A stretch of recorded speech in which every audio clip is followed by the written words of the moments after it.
छत्रपती संभाजीनगरमध्ये मराठा आंदोलकांसोबत शरद पवारांची आता चर्चा सुरू झाली आहे। शरद पवार आणि मराठा आंदोलक यांच्यामध्ये बंद दाराआड चर्चा होतीये। शरद पवारांच्या भेटीकरता मराठा आंदोलक रामा हॉटेलमध्ये पोहोचलेले आहेत।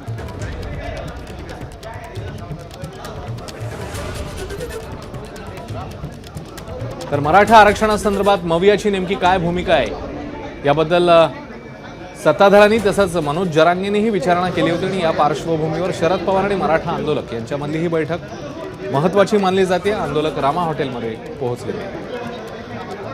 कृष्णा केंडे आपल्याला ताजी माहिती देतील। कृष्णा, बैठक सुरू झाली आहे का, काय अपडेट्स आहेत अधिक?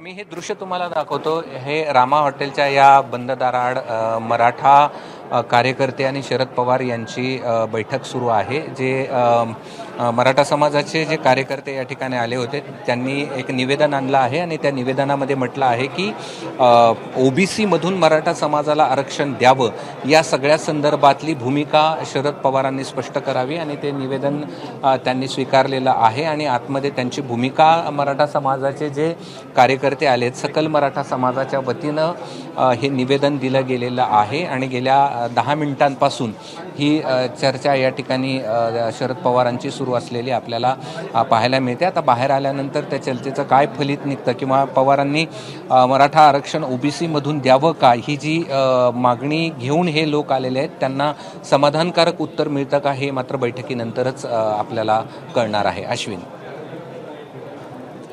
कृष्णा, धन्यवाद या सगळ्या सविस्तर माहितीबद्दल। एबीपी माझा, उघडा डोळे बघा नीट।